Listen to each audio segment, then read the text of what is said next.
4 کام ہیں، ان کا اجر اللہ تعالیٰ نے بتایا ہی نہیں ہے کہ کتنا ہوگا، اس کی کوئی لیمیٹیشنز نہیں ہے،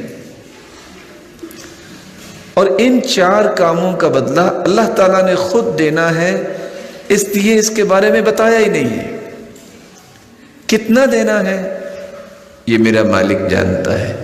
وہ 4 کام کون سے ہیں؟ ایک روزہ ہے، الصوم لی وانا اجزی بہ، روزہ میرے لیے ہے، اس کا بدلہ بھی میں ہی دوں گا۔ اور دوسرا کام جس کے بارے میں قرآن کہتا ہے انما یوفی الصابرون اجرهم بغیر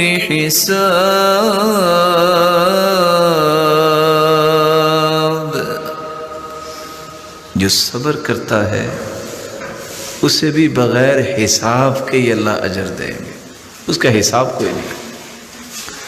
آپ کسی کو کچھ دینا چاہتے ہیں، اس کو گن کے دیتے ہیں، چیک کسی کے ہاتھ میں تھماتے ہیں، اماؤنٹ لکھی ہوتی ہے، اور اگر کسی کو یہ کہہ دیا جائے کہ یہ لو خود جو لکھنا ہے لکھ لو، اس کی اور اس میں کیا فرق ہوگا وہ آپ سمجھتے ہیں، بغیر حساب۔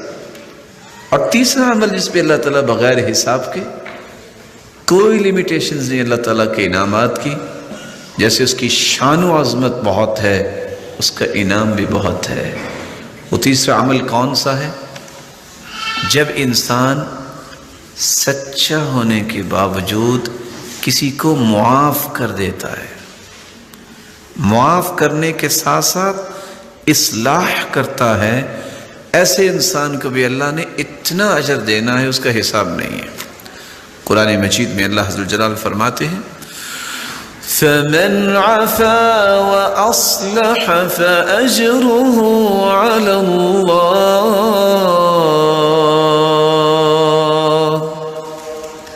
جو معاف کر دیتا ہے اور جو اپنی اصلاح کر لیتا ہے، اللہ تعالیٰ نے اس کا اجر اپنے اوپر رکھا ہے، اس کا اجر بتایا ہی نہیں۔ چوتھا عمل جس کا رب تعالیٰ نے بے حساب اجر دینا ہے، جس کو آج ہم پسند نہیں کرتے، وہ کون سا عمل ہے؟ جب بھی کوئی گالی دے دے، وہ میرے اور آپ کے بارے میں کوئی بری بات کر دے تو ہم کبیدہ خاطر ہو جاتے ہیں، اچھا اس نے یہ کہا تو کہا کیوں؟ ارے بھائی، یہ تو وہ عمل ہے اگر آپ نے برداشت کر لیا، لوگوں کے تانے، لوگوں کی باتیں اور لوگوں کی تنقید، اگر آپ سچے ہیں تو آپ کو کوئی پریشانی نہیں ہونی چاہیے۔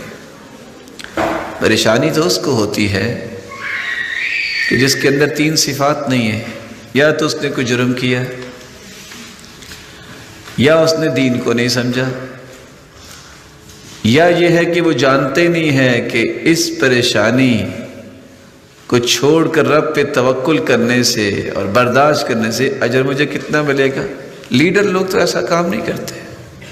لیڈرشپ اس وقت تک انسان کو ملتی نہیں ہے جب تک لوگوں کی باتوں کی پرواہ نہیں کرتا، لیکن اس کا قطعاً یہ مقصد نہیں ہے کہ سچی بات بھی ہو تو اس کی بھی پرواہ نہ کرے، جب اس کے بارے میں غلط کوئی بات کہہ رہا ہے برداشت کرے، ٹالریٹ کرے۔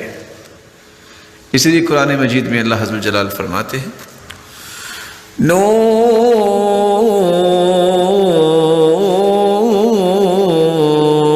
والقلم وما يسطرون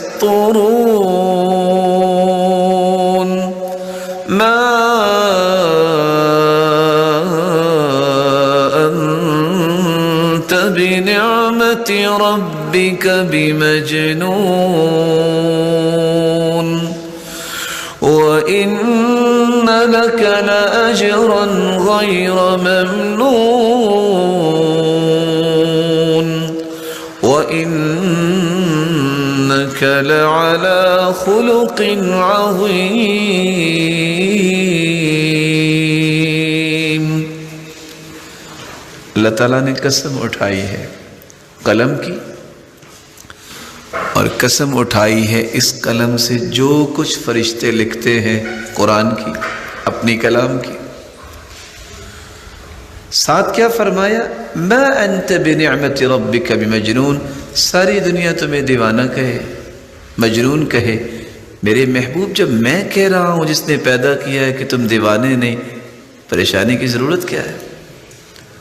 وَإِنَّ لَكَ لَأَجْرًا غَيْرَ مَمْنُونَ، یہ جو تانے آپ کو ملتے ہیں اور آپ پھر بھی مسکراہٹیں بکھیرتے ہیں، اس کے بدلے آپ کو ان لمیٹڈ میں اجر عطا کروں۔